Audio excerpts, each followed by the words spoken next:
अरीबा सहन में निकलते ही खुशी से झूम उठी। मुद्दतों बाद उसने बारिश की बूंदें और ठंडी हवा के झोंकों को महसूस किया था। वो बाप को पुकारती हुई कमरे में दाखिल हुई और अब्बा बेचारे अखबार चाटने में मशगूल। दोनों बाप बेटी के दरमियान सवालात और जवाबात का एक सिलसिला शुरू हो गया। हाँ भाई, अब तो बारिश हो जानी चाहिए, बरसात का मौसम निकला जा रहा है। अखबार में महंगाई का पढ़ पढ़कर अब्बा का ब्लड प्रेशर वैसे ही हाई था, सो बिजली जाते ही थोड़ा सा और बढ़ गया। उफ़ो, अल्लाह समझे इनको, 2 बूंदे क्या बरसी, लाइट ही बंद कर दी। क्या कह सकते हैं बेगम साहब। पापा जनरेटर चला दे, मेरा प्रोग्राम निकल जाएगा। जब देखो टीवी, जब देखो टीवी। अरीबा ने जनरेटर चलाने की फरमाइश की तो हिटलर अम्मा टपक पड़ी। जाओ कमरे में, क्या हर वक्त टीवी लगा रखा है। बेचारी अरीबा मुंह बसूरती हुई कमरे में चली गई। अरे बेगम साहब, बच्ची है, हर वक्त क्यों डांटती रहती हो इसको? टीवी देख रही थी ना, आदमी अपना वक्त भूल जाता है। अब्बा ने बस इतना कह दिया, क्यों डांटती हो, बच्ची है। ये कहना था कि अरीबा तो चली गई, लेकिन अब्बा का अलिफ गुम और बस बाबा ही रह गया, क्योंकि अम्मा ने वो कुछ उम्र निकालना शुरू कर दिया कि अब्बा बेचारे का ब्लड प्रेशर हाई होने के बजाय लो होने लगा। बारिश तेज हो जाएगी, वो खराब हो जाएगा। उठिए, रखिए अखबार। जा रहा हूँ।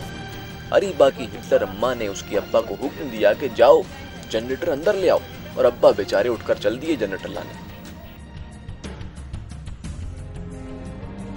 कम वक्त एकदम से खराब ही क्यों नहीं हो जाता? कम वक्तों को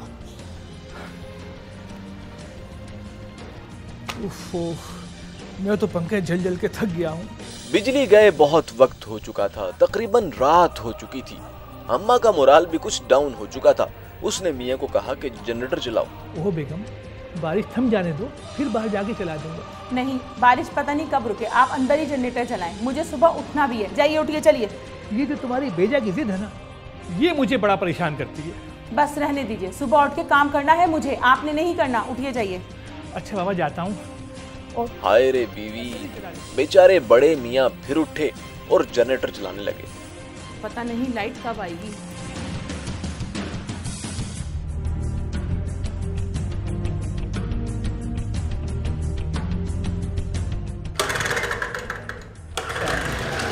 जनरेटर स्टार्ट होते ही बड़े मियाँ ने शुक्राने की दुआ मांगी और कमरे में गए, और फिर यूं हुआ कि सब लोग खा पीकर सो गए।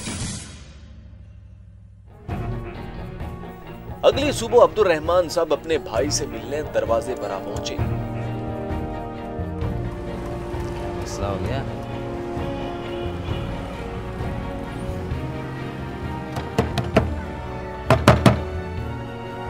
रफीक भाई,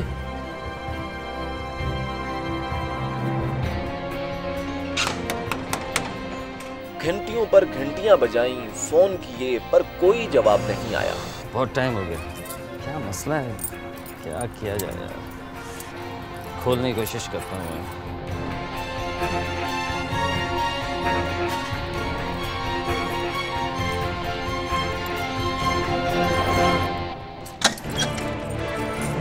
अब्दुल रहमान साहब ने जैसे न तैसे दरवाजा खोला और घर में दाखिल हो गए। भाई,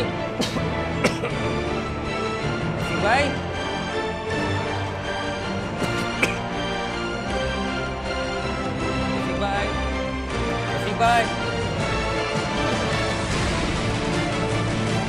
भाई साहब, भाभी, अरीबा, और ये सब लोग कैसे बोलते?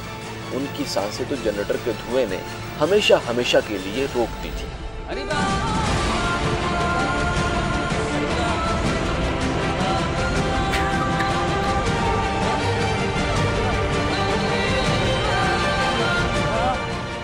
oh my God.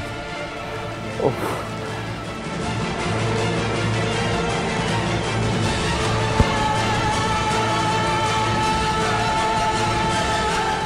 जब आप किसी इस तरह की जगह पे होते हैं जहां ऑक्सीजन सप्लाई नहीं है, तो पूरी बॉडी का हाइपोक्सिया हो जाता है, मतलब पूरे जिस्म को ऑक्सीजन नहीं पहुंचती है और आहिस्ता आहिस्ता आपके ऑर्गन्स जो हैं वो डैमेज होना शुरू हो जाते हैं।